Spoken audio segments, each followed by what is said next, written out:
get back to a good episode. I was worried there for a second. Having to endure Q2 was just... Oh, God. Oh, yeah. My screen's wigging out on me. There we go. But here we go. Back with Author. Now, I'm going to just go ahead and say this right out. Probably at least part of why this episode is so good is because of another episode, Measure of Man, which happens to be among my favorite TNG episodes of all time, and as a consequence, among my favorite Star Trek episodes of all time. However, I will say this. This is an issue that is a real issue, just the same as Measure of a Man was. And there are several key and, in fact, very important differences between the two.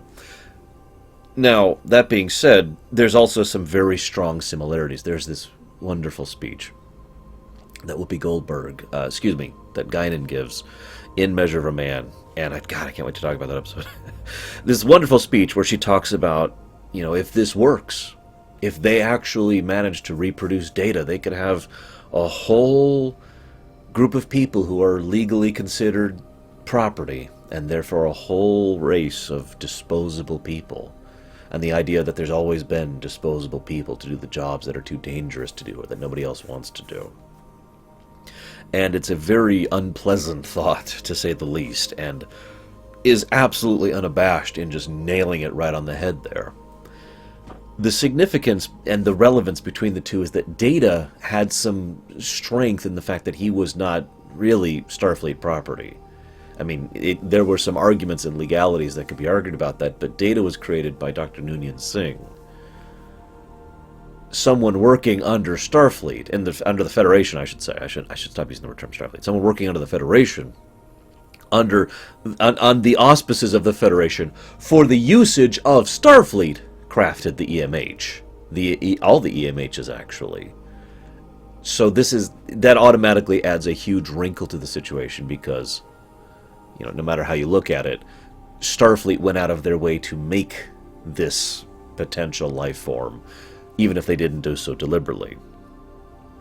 It is no doubt in my mind whatsoever that none of them considered him a life form based on how everyone reacts around him. Based on the fact that it took the crew of this ship years to get to the point where they were finally like, okay, yeah, he's a person. I'm going to save most of my discussions about that for the end, because I think we're actually going to have to bring down the controversy box for this one. I'm not actually sure if I'll do it or not. I'll decide in the editing, but yeah. So this is the final episode David Livingston directed. Good stuff, as usual. I do like his directing style. I like Barclay. It's always good to see Schultz again, and he outdoes himself yet again with managing to establish real-time communication with less delay than I've had literal real-life phone conversations and Skype conversations that have less delay than his conversation with someone. What is it, like 30,000 light years away at this point? I forget the exact number. They're actually kind of close at this point. Still, that's a hell of a distance. I also really like how they add that little touch of him having a live shot of Earth. Yeah, and that's important. It's important because, they could have just shown him a picture of Earth, but they've got pictures of Earth there. They'd be like, go to the holodeck and say, computer, show me Earth. Boom. But this is a live shot of Earth. This is Earth right now. The actual planet that they're actually seeing. It's the difference between watching a pre-recorded thing, like you're watching right now, or a live stream where you know that I'm talking to you live. There's a difference there, and whether it matters depends on the individual, but there is a sentimental value in that live picture of Earth, of home, which was a nice touch. Very thoughtful on Barclay's behalf. Very touching. I really liked that. It is a shame, although I understand it completely, that the episode basically bypasses the potential politics of the situation. As I'm fighting off a yawn, I'm sorry. As I mentioned last week, I'm still sick, because it's actually only been a few hours for me. Because what has just happened is a new, rare, you can't... A rare, finite, valuable resource has just been introduced to the crew. We've already seen how they trade replicator rations and holodeck time, and there's different things that they've used as basically a medium of trade and currency on Voyager before. And there's been a couple of political things involving that. But now all of a sudden they have something that cannot be stored up, cannot be saved. You know, if they don't use it, it's lost. It is an expendable currency. It's time. And it's extremely valuable to basically everyone. I know.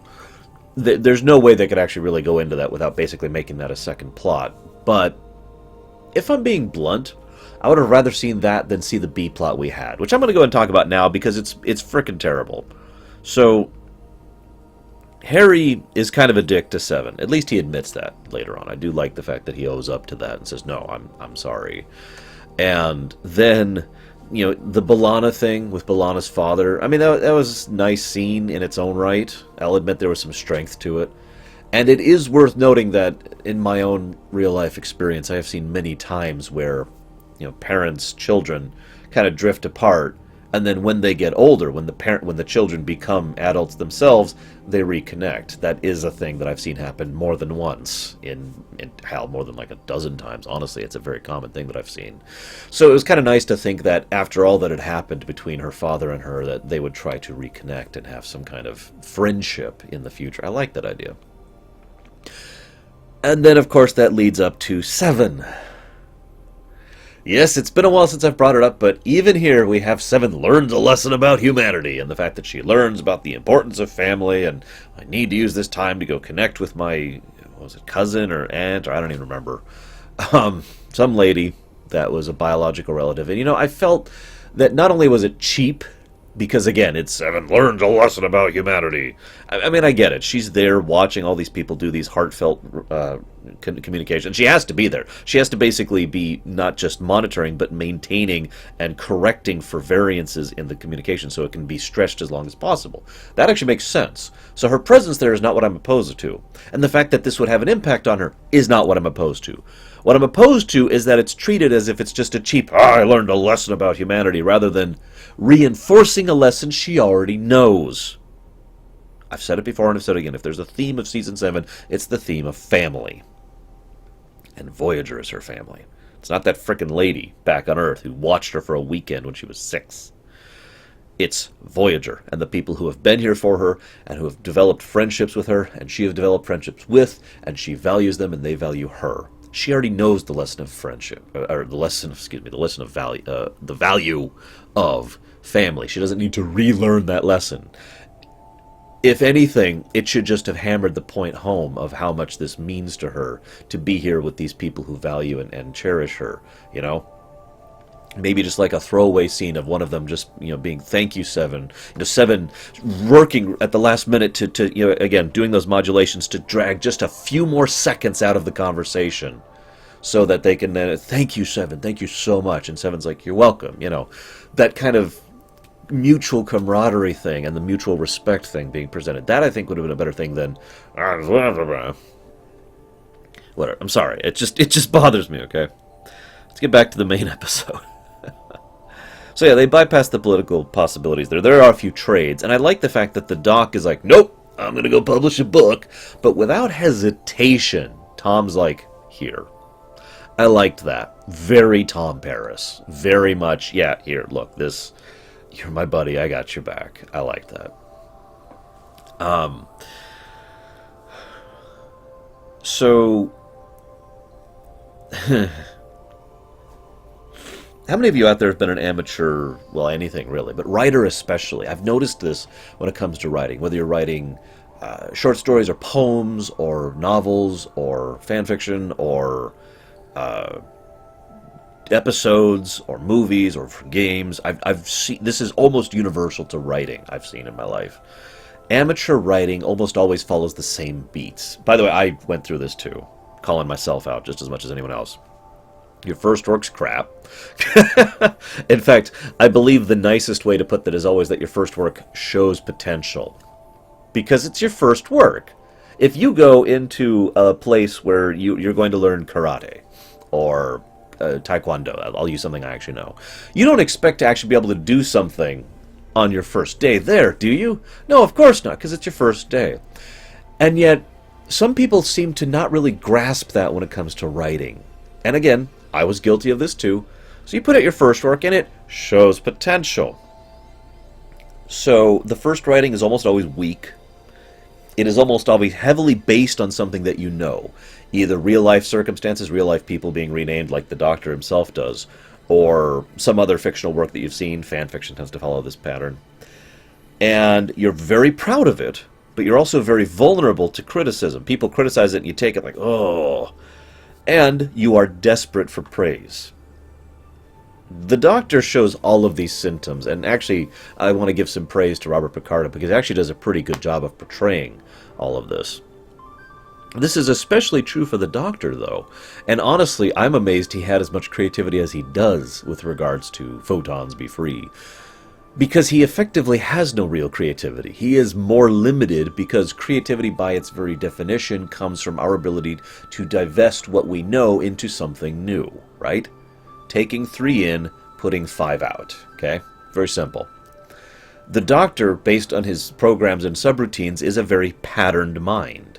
It's probably, I mean, I honestly think most people who have a very patterned mind would not be able to do that many of creative works because of the nature of how I believe creativity works in general, especially when it comes to writing. It's one of the reasons why I'm such a crap writer, because my mind is actually extremely patterned.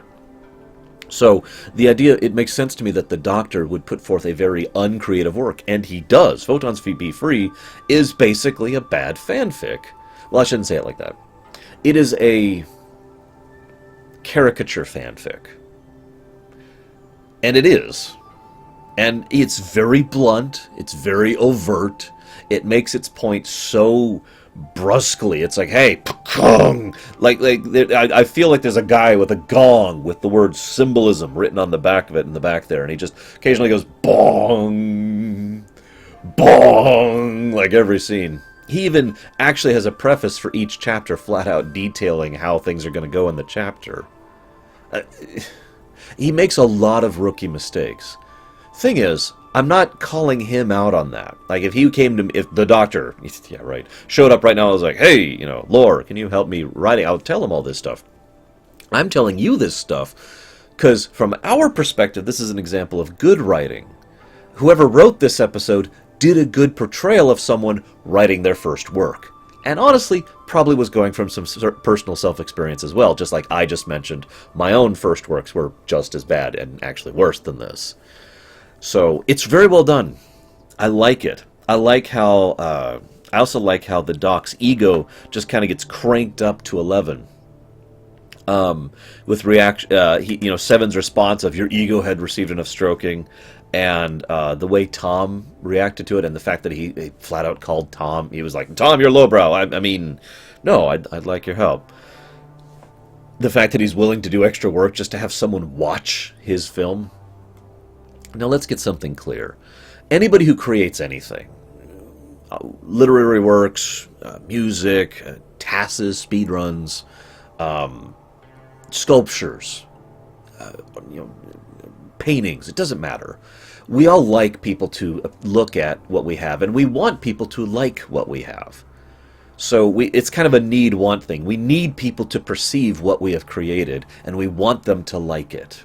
There's a saying that I've heard before that I don't care who sees my work, as you know, I did it for myself. And I'm sure there's some people out there who believe that way, but I've never met them. Every creator I've seen who says that actually means, God, I hope someone sees it and I hope they like it.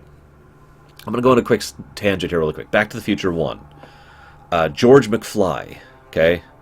The father, back in the past, writes science fiction stories.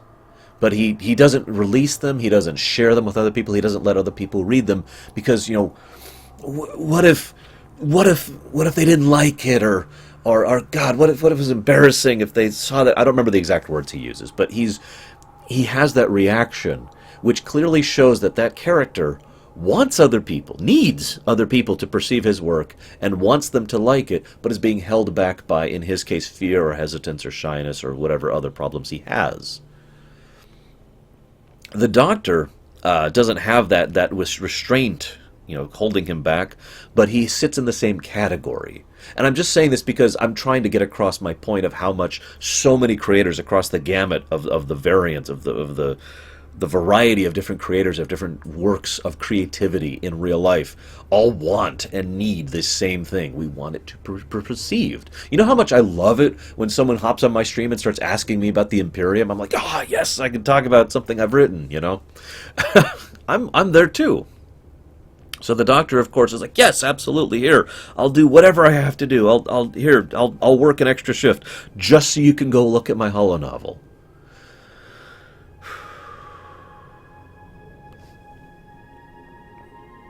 Now, excuse me. I actually have very few notes about the Holo-novel itself, other than what I mentioned earlier about it being a well-written, amateurly written work. I did enjoy it. It was a nice stretch. They did a good job with the scenes. Livingston, again, really nails it. Actually, each scene is directed just a little bit differently to kind of slant things. And the lighting is, of course, different. The actors are different. The actors apparently had a lot of fun stretching their roles. I liked it for the same general reason I liked the whole, evil Voyager back in... I don't remember the name of the episode. It's the one where a copy of the Doctor is found and the whole history thing. That was that episode, right? So, good episode, consequently. So I don't have much to comment on it specifically. I do find it interesting that the Doctor's defense of his holodeck characters is that they're larger than life, and therefore are nothing like the crew. No, these are different. I mean, yes, I used your physical parameters as a starting point, and yes, I write what I know. I do find it amusing. I know everyone else in the world has commented on this, but I have to bring it up. I love the fact that he specifically says, as far as I know, you haven't executed any of my patients, Captain. Because she actually has, and there's no arguing this, she has executed a patient of the Doctor's, Tuvix. There is no denying whatsoever that Tuvix was an individual as of the moment of his execution. Whether it was the right thing to do or the wrong thing to do is irrelevant. And I find it hilarious that he just flat out doesn't even mention that. Maybe he doesn't remember it. I mean, his memory's been tampered with a few times. But anyway, I had to bring it up because everyone else brings it up. The Doctor brings up an interesting point. He says, I don't feel oppressed, but this is for those back home, right? Now, that's interesting to me because he is clearly writing from a degree of experience. And as he himself posits, he still feels separate and alien from everyone else thanks to the emitter. And, well, the Doctor has felt oppressed back in the early seasons of Voyager. And every now and again, he would just suddenly feel oppressed for one episode because the writers forgot all the character development that had happened in the previous seasons. But... the point being that he has moved on past that point. It actually kind of ties in with the undercurrent of the family thing. He has become a member of the family. And it is very interesting to me that he flat out says, I don't care what you people think. He ignores the fact that these people are obviously bothered enough by this to call him into a meeting to ask about it. And rather than trying to reach out to them or feel for it, he doubles down. He says, no, and he actually goes with the artistic integrity defense. Cough, cough, Mass Effect 3. He's like, no, I'm not changing it. I stand by my artistic integrity. And completely ignores the fact that he is actually injuring his friends. Not physically, of course, but emotionally. Because, as Tom points out, it's not... And hell, Tom and Janeway both actually make the same point for different reasons. Both of them make the point that this is not just about their bruised egos. Janeway is worried about what this means for the Doctor. I'll get to that later. Tom is worried about what this means for him and the Doctor. See, Tom's rejoinder is fantastic. First, of course, he backs it up. He's not a dick. Second of all, the rejoinder is fantastic because it hits the point perfectly, which I'll discuss in just a moment, but also he does the exact same thing the Doctor did. He takes the existing, he exaggerates it a couple of steps, and then he produces it. Think about that for a moment, because that is exactly what the Doctor did. For all his statements of, these are larger-than-life characters, and this is an allegory for the oppression of the holographic people, ultimately what he did was he took the people he knew and exaggerated them a couple of steps. And that's when Tom hits him with that point. I wrote it down. What really hurts is that that's how you think of me. And the doctor's like, that's not how I think of you. I would call Mr. Him, this brash, arrogant, rude idiot. And then Tom says, oh yeah? Well, how do you think of me? And notice the doctor's like, no, you obviously... And he avoids the question, basically, by saying what Tom has done and not what he thinks of Tom. Tom catches on to that, of course, because Tom's not an idiot. And then his response is, I thought I'd earned your respect. And that's what really nails the point home. Notice how in the next scene the doctor, even though Neelix gives him the praise he wants, which, by the way, Tom nailed it right on the... That's all you people want. This is the point that he was making, that the doctor does understand what it feels like to care about what other people think of him. Because that's one of the things that really hurt the doctor. And when Neelix actually praises him, he cares what Neelix thinks. And he talks about, in an excited tone, how much he wants to... He's excited about the chance for people to appreciate me as an artist. Caring what other people think about him. Despite the fact that he flat out said, I don't care what other people think about me. A blatant lie. But then, when Neelix gives him this praise and talks about it, the doctor, having had the point nailed home, was like, hang on, no, I don't want to hurt my friends. I love that Tom managed to get through to the doctor, not just by being blunt, but by being honest. I thought I'd earned your respect. Imagine if there's someone you'd been close friends with and living close together for 7 years, and all of a sudden they walk up and hit you with that. Ouch. And then Neelix gives him the chip. I do kind of like... This is small, but I like the fact that on multiple occasions people give their time allotments to each other. I mentioned how it would have been cool if they got into the politics of that, but at least they do something good with it.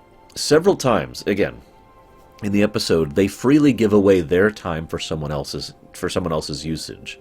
And I love that because it emphasizes Season 7's point, that they are a family, that they have gotten to the point where they are willing to give of their bounty so that someone else may have.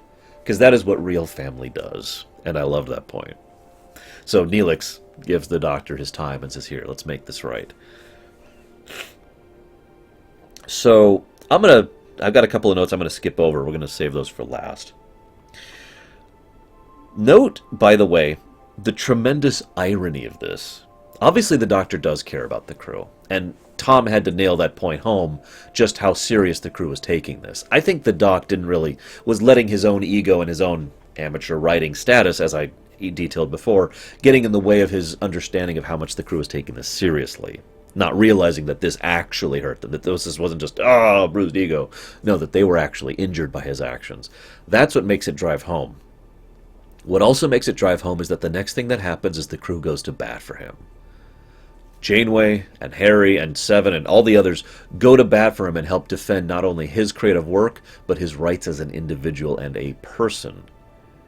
And it's a wonderful irony in the situation there, considering that he caused them harm and they still defend him. Also, like a family, by the way. Measure of a Man. I'm only going to mention this briefly here. Measure of a Man hammered home the point, and it did it brilliantly. It's a great episode.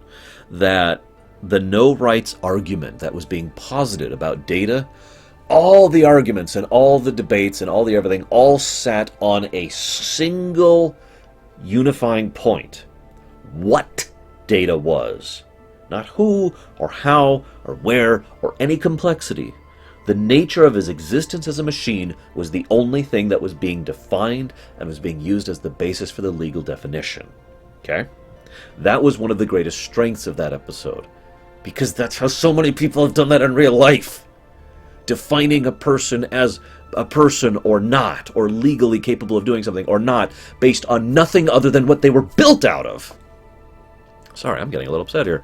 This is kind of relevant right now in real life, so you'll forgive me. No politics. I'm not getting into it.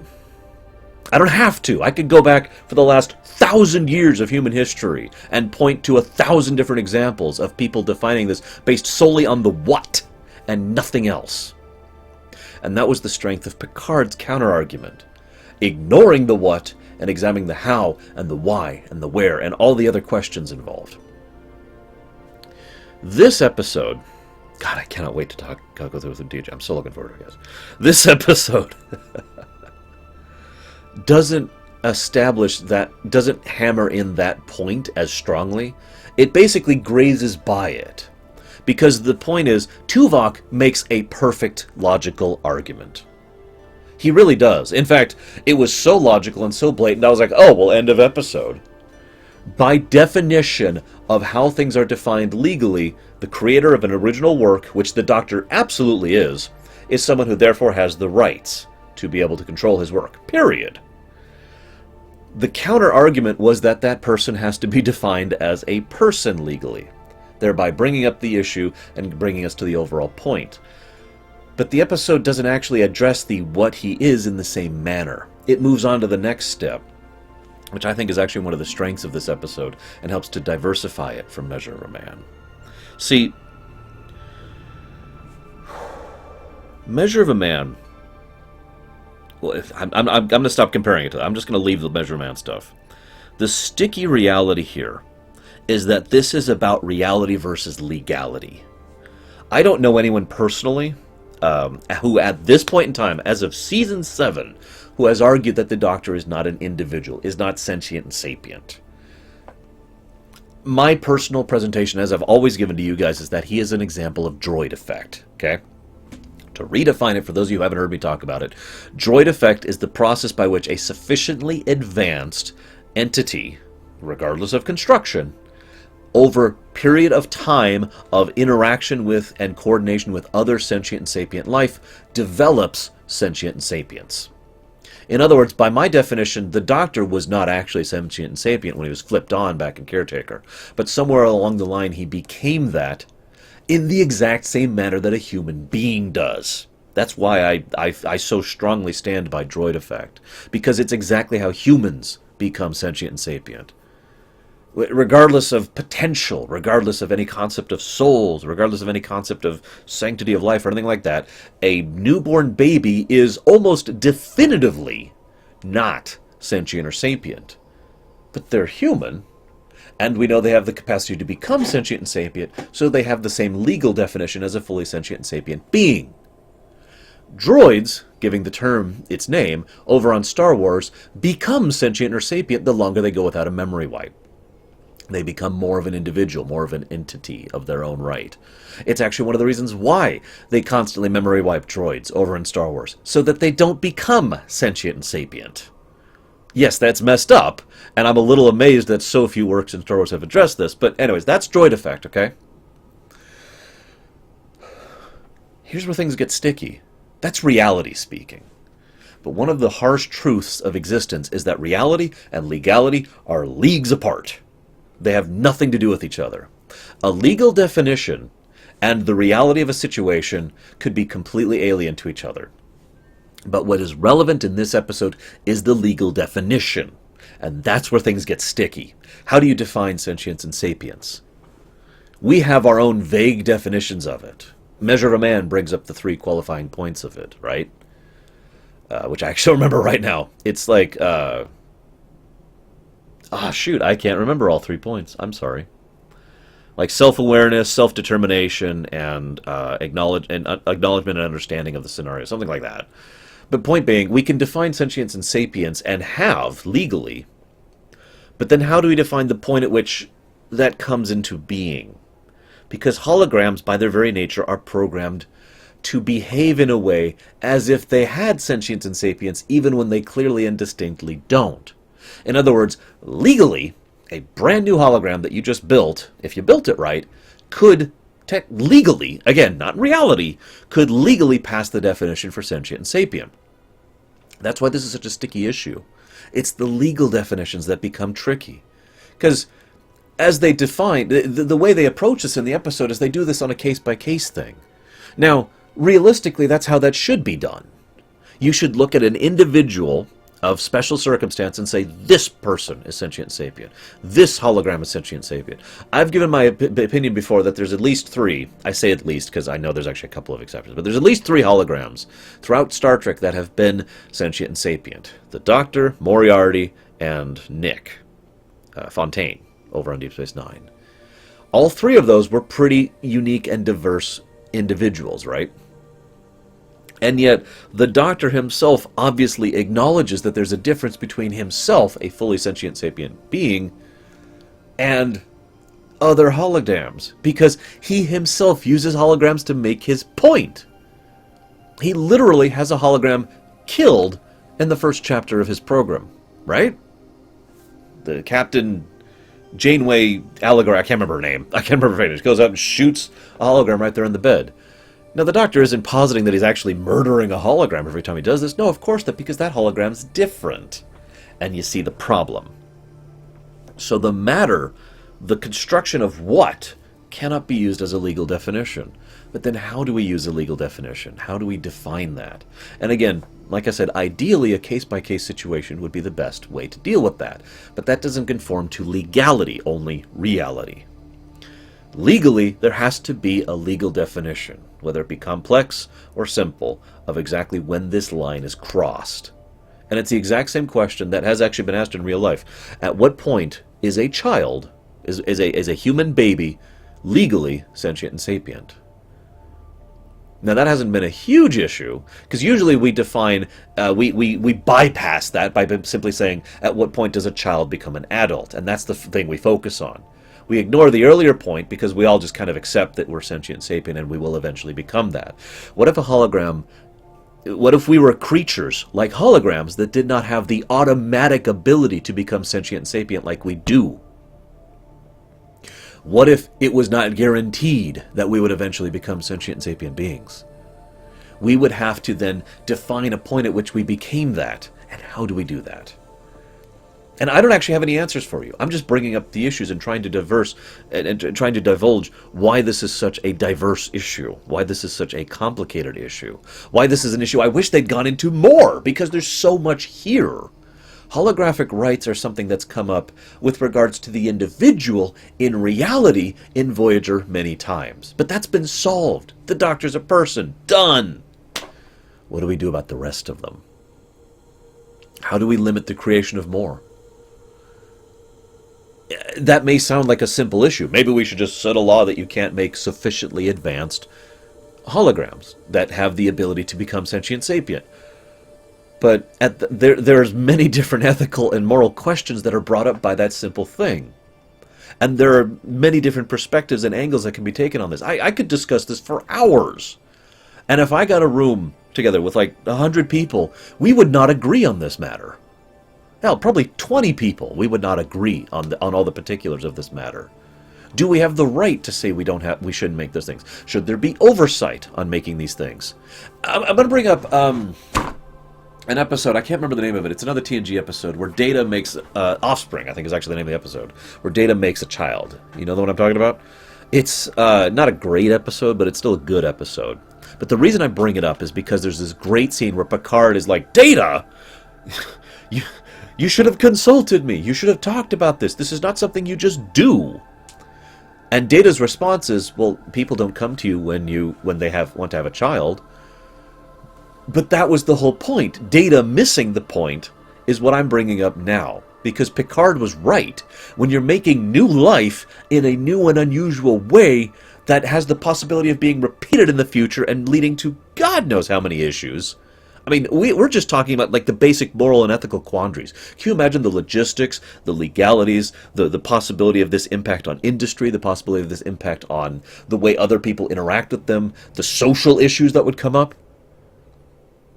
I mean, God's sakes, this is a massive issue, really. This is all about being able to deliberately create life that you then have total control over. Think about that. That's one of the reasons that Guinan nailed Picard so hard back in Measure of a Man. This might work. We might be able to make all sorts of Datas. Whole generations of disposable people. And that's exactly what Starfleet did. The only difference is that right now, the line of to whether or not they're people is kind of blurry. For example, I have posited that there's 3 sentient and sapient holograms, but that's not 100. I'm not 100% sure about that. Because by my own definitions and by the way I feel and think about this matter, if you are sufficiently advanced, that's really the key part. If the programming or the machinery or whatever or the biology that goes into your being is sufficiently advanced, that through exposure, droid effect will just happen, right? As long as you don't hit that memory wipe button. Well, what do they do about all those EMHs? You know, all the other ones? The ones that are mining dilithium or scrubbing conduits? What about the EMH Mark IIs and 3s and 4s? Starfleet may not have made a massive army of datas, but they have been advancing in holographic technology so much, and their holograms have become so advanced in some cases, that they may have accidentally created an entire group of disposable people that may actually be people. And I gotta add that word may, because I don't know either. I don't have all the answers. It's one of the reasons why this scene ends so powerfully for me. The very last shot, huge credit to the special effects department and Livingston and everyone involved for just nailing it. Even Robert Picardo does a perfect performance of the downtrodden slave. I'm just going to use that word.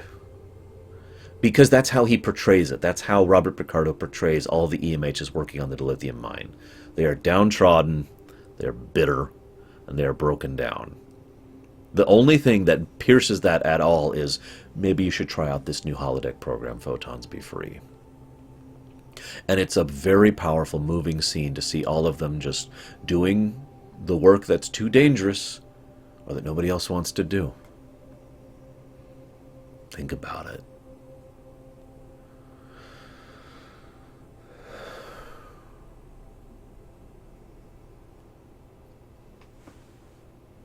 I like this episode, if that's not obvious.